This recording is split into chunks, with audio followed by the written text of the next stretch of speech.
que pasa es que está compartido. A ver, un segundo. A ver, un segundo. Compartir contenido, no, un segundo.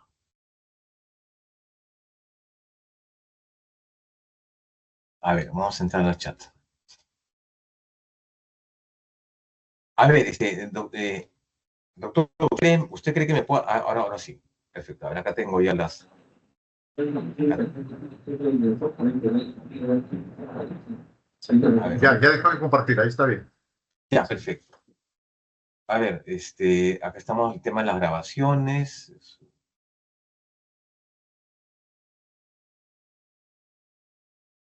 A ver, doctor, ¿podría dar un ejemplo de control constitucional de acción de constitucionalidad respecto a algún tratado de derecho internacional de derechos humanos?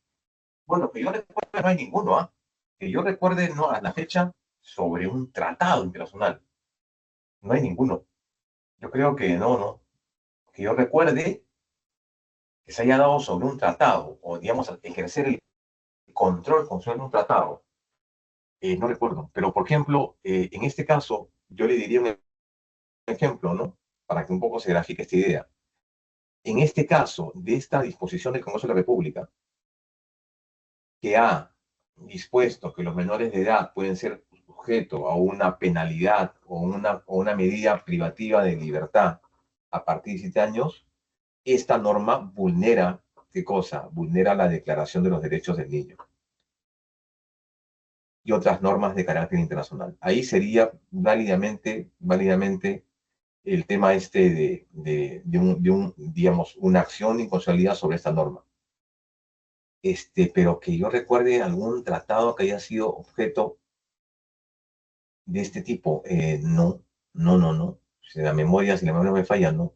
Pero le planteo el caso de esta medida del Congreso, que sí, definitivamente, a mi modo de ver, sí es abiertamente inconstitucional, ¿no? O sea, infracta normas de jerarquía constitucional, infracta leyes, estas normas que conforman el bloque de constitucionalidad, ¿no? Esta norma va en contra de tratados internacionales en esa medida. Otro caso, por ejemplo, sería, ¿no? Si, como es una república, por ejemplo, dice los delitos de lesa humanidad tienen un plazo de prescripción, también, ¿no? También ahí cabría una demanda de inconstitucionalidad porque en esos delitos no prescriben. ¿Mm? O, por ejemplo, un tratado que promueva un proceso de impunidad o de amnistía o indulto, ¿no? En materia de derechos humanos, también totalmente inconstitucional.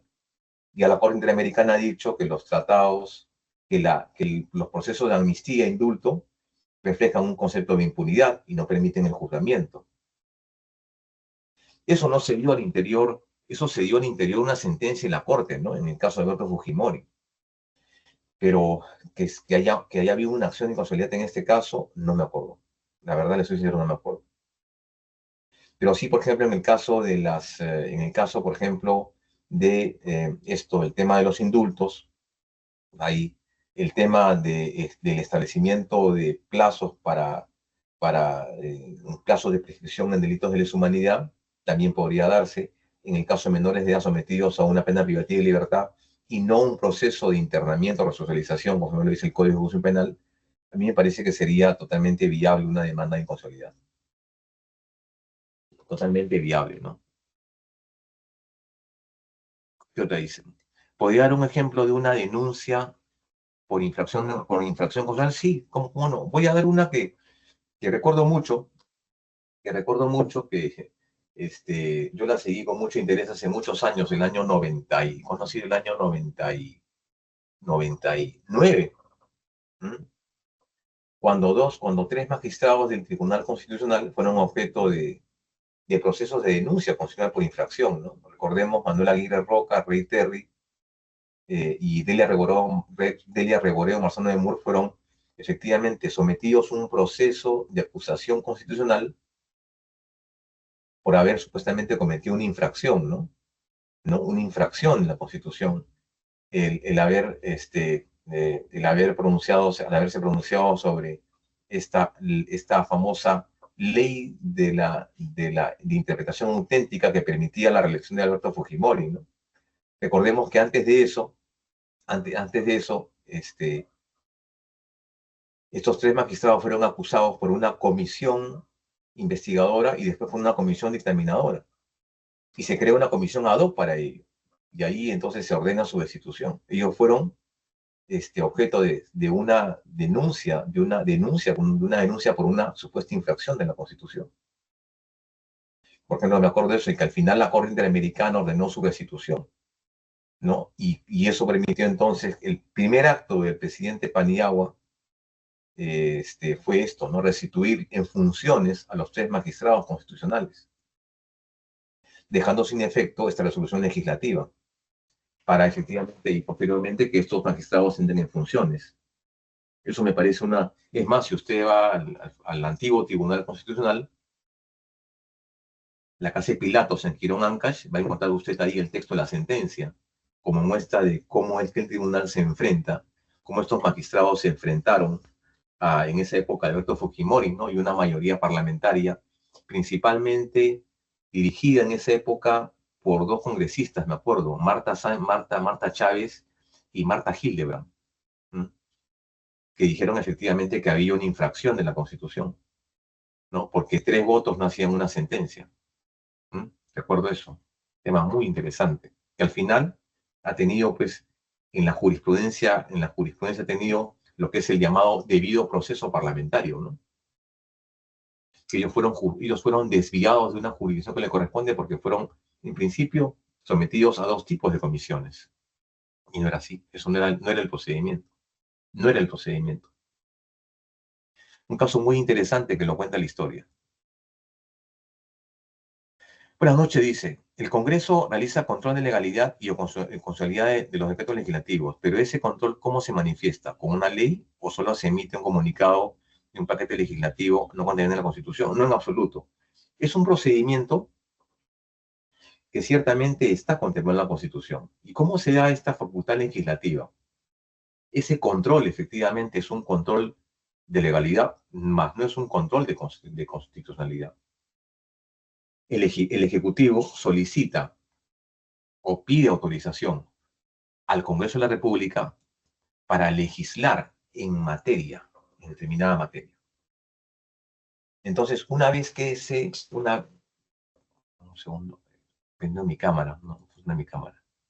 Una vez que el Ejecutivo solicita al Legislativo esta facultad para legislar, entonces debe haber por lo menos una ley autoritativa del Congreso.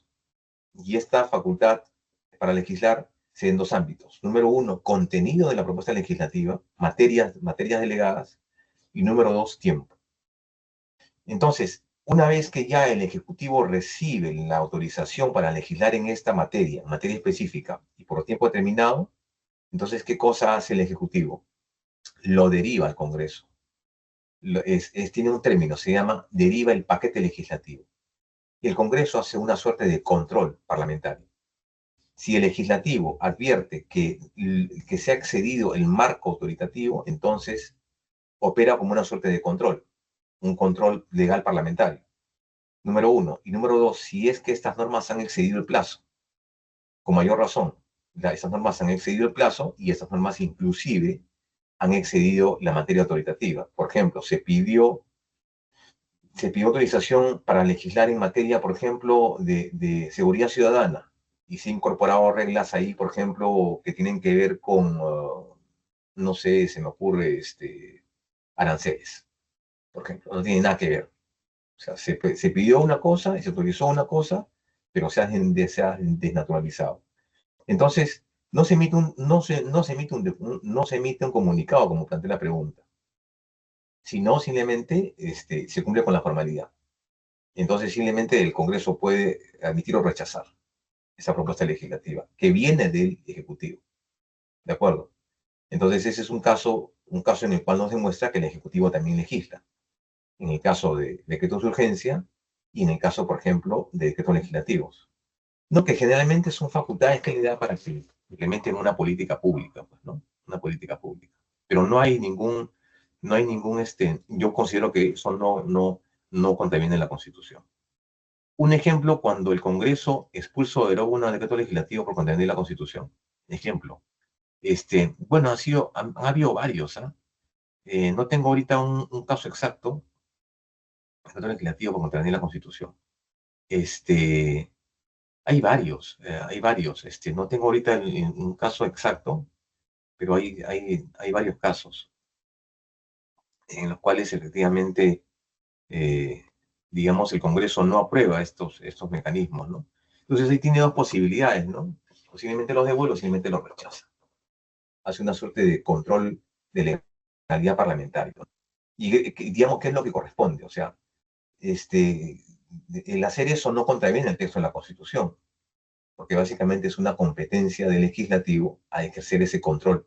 Ejerce ese llamado control político, ¿no? Control político. Entonces y como consecuencia también se advierte esta suerte de funciones y controles orgánicos y intraorgánicos. Por ejemplo, cuando las normas salen del Congreso de la República y van, por ejemplo, al Ejecutivo para que las promulgue. El Ejecutivo puede observarlas, al igual que lo hace el Legislativo con los paquetes legislativos. El Ejecutivo lo observa y lo regresa al Congreso de la República. Bien, y en este caso, el Congreso de la República lo puede aprobar por insistencia. Caso, por ejemplo, se ha dado varios casos, por ejemplo, estos casos de los retiros de la AFP, de la CTS, ha sido aprobado por insistencia por el Congreso de la República, ¿no? Pero eso es, digamos, parte de este mecanismo, estos mecanismos de control orgánico y control interorgánico. Pero no me parece que sea una medida, digamos, abiertamente inconstitucional. Bien, doctor, no hay ninguna otra pregunta en la bandeja.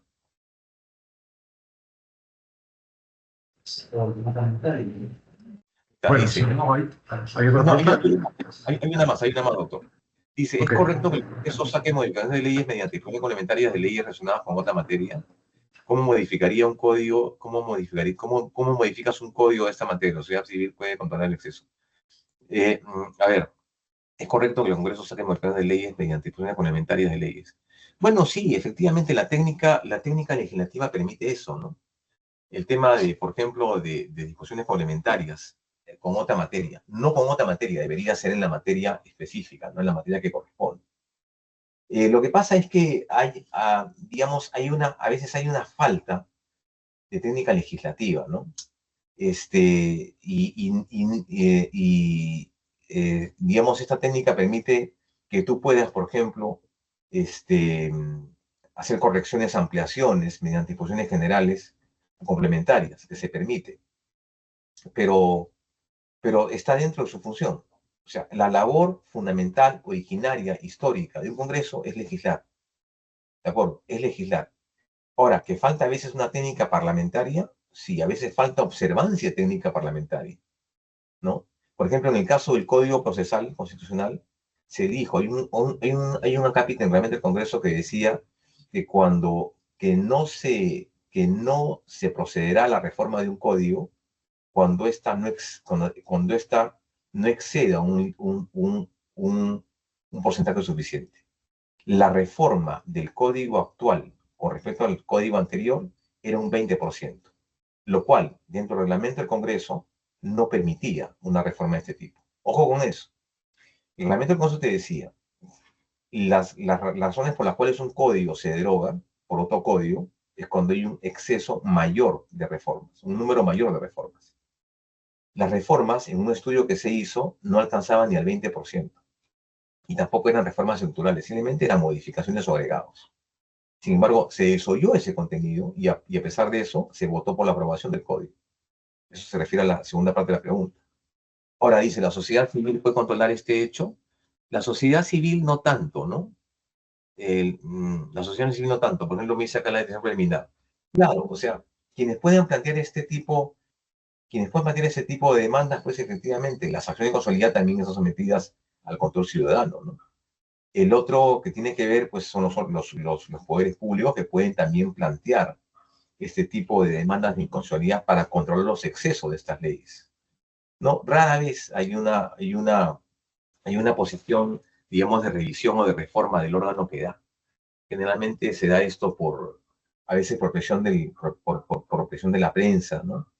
Y a veces, pues, como les dije, hay una falta de técnica legislativa, ¿no? Básicamente, Esos son los temas. Bueno, doctor Ortega, yo les agradezco mucho. Esta ha sido mi tercera presentación con ustedes, la verdad. Honrado por la invitación, agradecido con ustedes y principalmente por la asistencia de 99 colegas, 89 colegas en el aula, que es un número ciertamente interesante. Le estoy dejando ya el material, se lo mando inmediatamente vía el WhatsApp interno. Y en todo caso, mi agradecimiento al decano de la Orden y a la dirección académica por la invitación. Muchísimas gracias, doctor Fernando Delgado Alvisuri, por tan excelente, brillante y magistral exposición.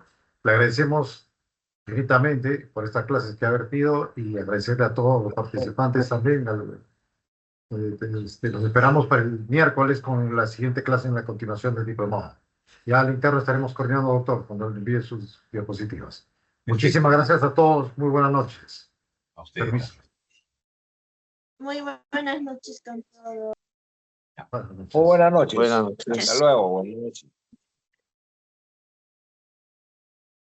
Buenas noches. Hasta Buenas luego. noches a todos. Muchas gracias, doctor Delgado.